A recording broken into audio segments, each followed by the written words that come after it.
So as I went around COP and talked to different people, I would find that I was often not the first one to talk to them about nuclear power. They'd already been approached by some young engineer or some other very energetic person who was going around talking to nuclear.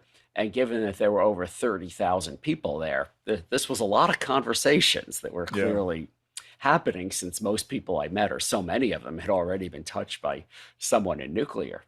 And one of these young people supporting nuclear at COP27, I believe the youngest of all the nuclear supporters who were there, is a teenager who's from Sweden, and I hope I get her last name pronounced right, but Ia Anstut.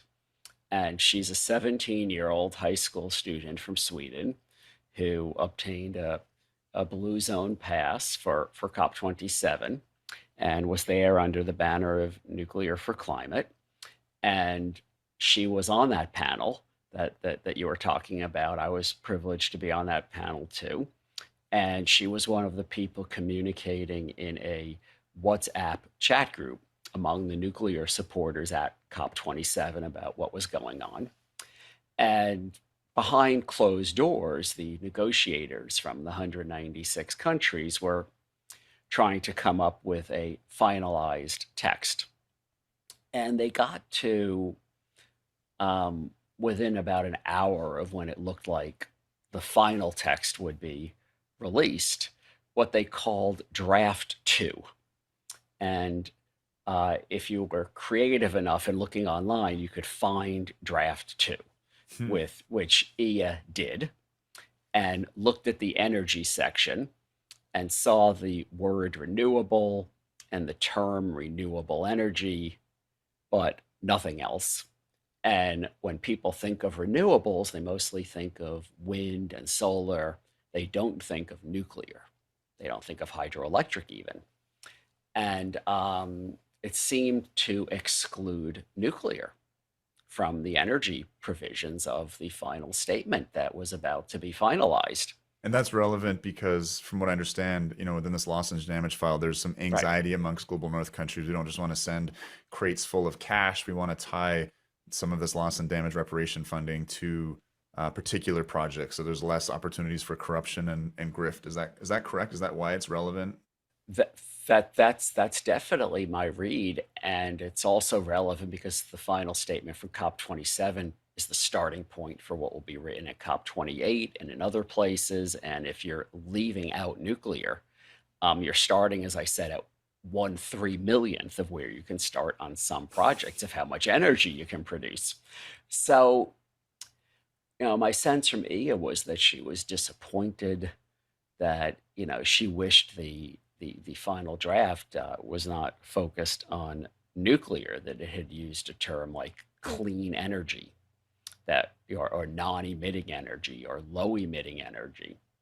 But when I saw that come over WhatsApp, I immediately sent an email about it to Dr. Catherine Huff, who goes by Katie Huff at the Department of Energy in Washington, and she had been at part of COP27, but was already back in Washington. And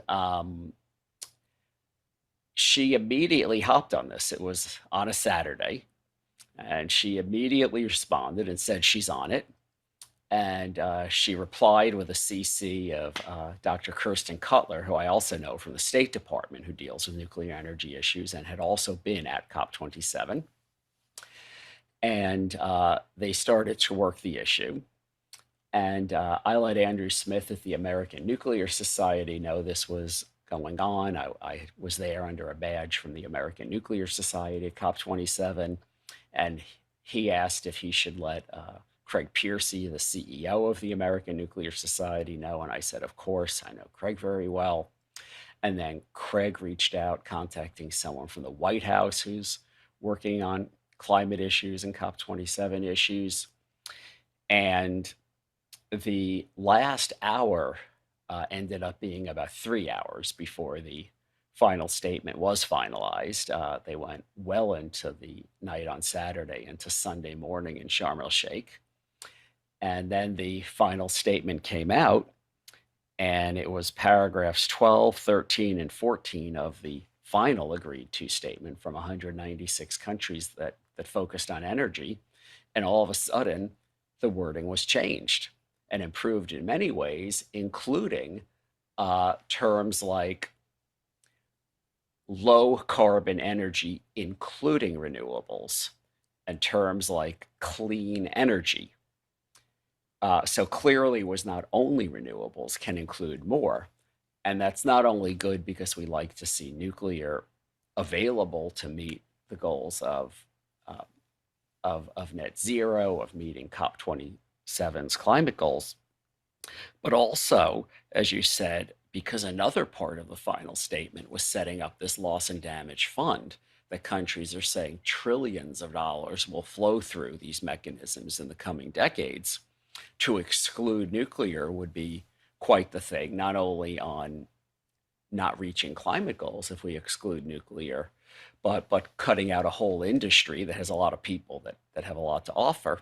So I think the combination of the word changing, which I believe started with E as text, and I don't know if other countries and other people also saw that and worked on this, but I know the Americans did, and that key Americans at the Department of Energy and State did, and I believe at the White House, and get to the American team in the negotiating room, um, combined with the loss and damage funding mechanism, where a lot of money will flow. I think now we can really talk about small modular reactor projects in the global south.